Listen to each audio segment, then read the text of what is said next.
All right, welcome everyone. In this lesson, we're going to introduce some of the different definitions that we're going to use to discuss functions and the graphs of functions. So in particular, we'll look at the definition of increasing, decreasing, definition of concavity, so concave up, concave down, and then definitions for extrema, so local maximums and minimums, absolute maximums and absolute minimums. And what we'll do is we're going to start to see the relationship between the function f prime, and the second derivative f double prime. So each of these functions and derivatives is going to give information about the other functions and derivatives. So we're gonna investigate how can we use f prime and f double prime to find where a function's increasing, decreasing, where a function's concave up, concave down, and what the local maxes and mins and different extrema are going to be for a function. So this is what we're going to see, and we're going to just kind of introduce a lot of the different definitions that we're going to be talking about. So the first definition we're going to look at is what it means for a function to be increasing or decreasing on an interval.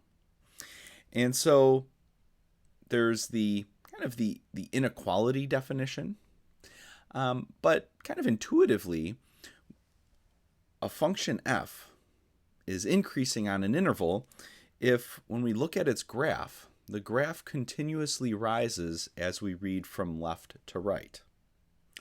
Another way to think of this is if we pick two numbers from that interval, x1 and x2, such that x1 is less than x2, well then if it's an increasing function, what has to happen is that f of x1 has to be less than f of x2.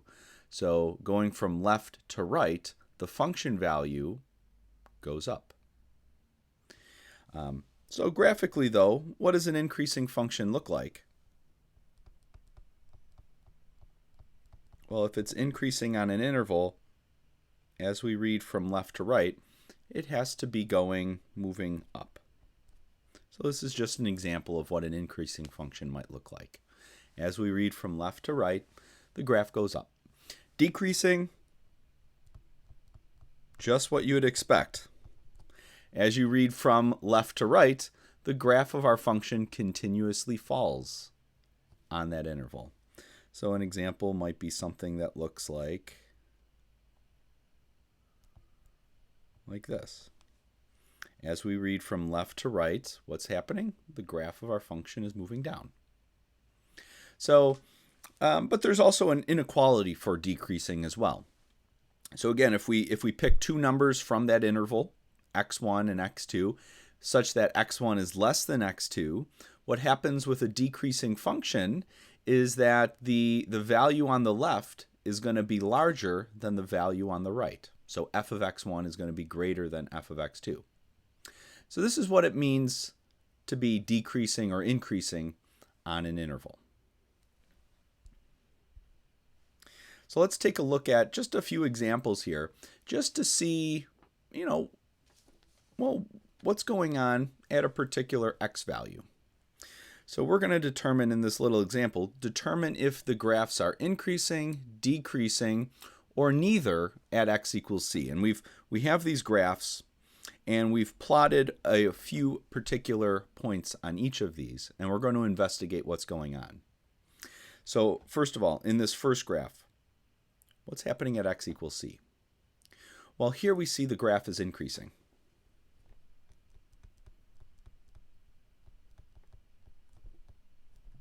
Why? Why is this increasing?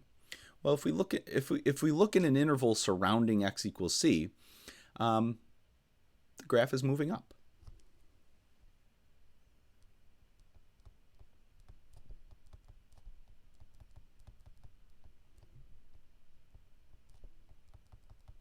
So if we found a little interval around x equals c, in that interval, it's moving up. Another way to think of this, though, is if we were to draw our tangent line at x equals c, well, the tangent line is pointed up.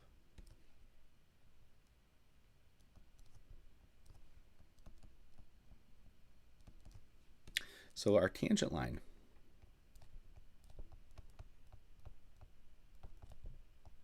has a positive slope.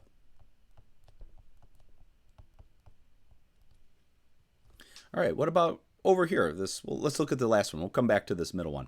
Let's look at this one over here. At x equals c, is the graph increasing, decreasing, or neither? Well, let's look at a little interval around x equals c. What's going on? Well, if we move from left to right, we see the graph is going down.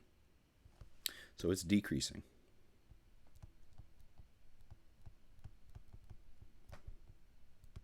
At x equals c. So the graph is rising, or is falling. It's getting lower in that little interval surrounding x equals c. So it's actually falling down here. It's getting lower and lower. But we could also think of it in terms of the tangent line directly at x equals c. And if we were to draw in the tangent line, what would the tangent line look like? It looks something like, well, not quite like that, but let's try it again. There we go. That's a little better. Our tangent line would look something like that. And so this tangent line is pointing down, so it has a negative slope.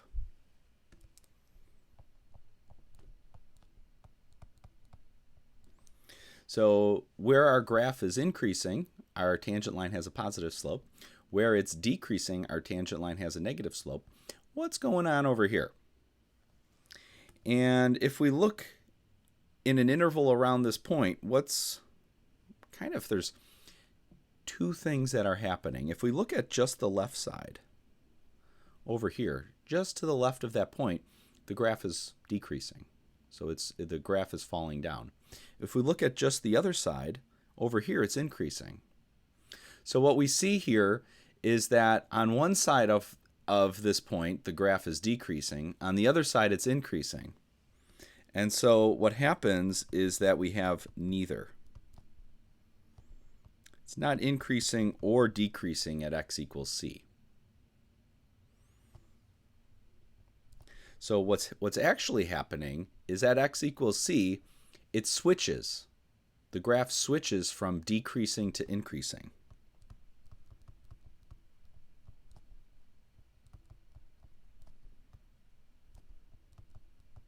So it's decreasing on the left, and then it switches, and then it starts increasing on the right. And what happens directly at x equals c when it does that? Well, the slope, if we were to draw in our tangent line, we'd have a horizontal tangent line, so the slope is 0.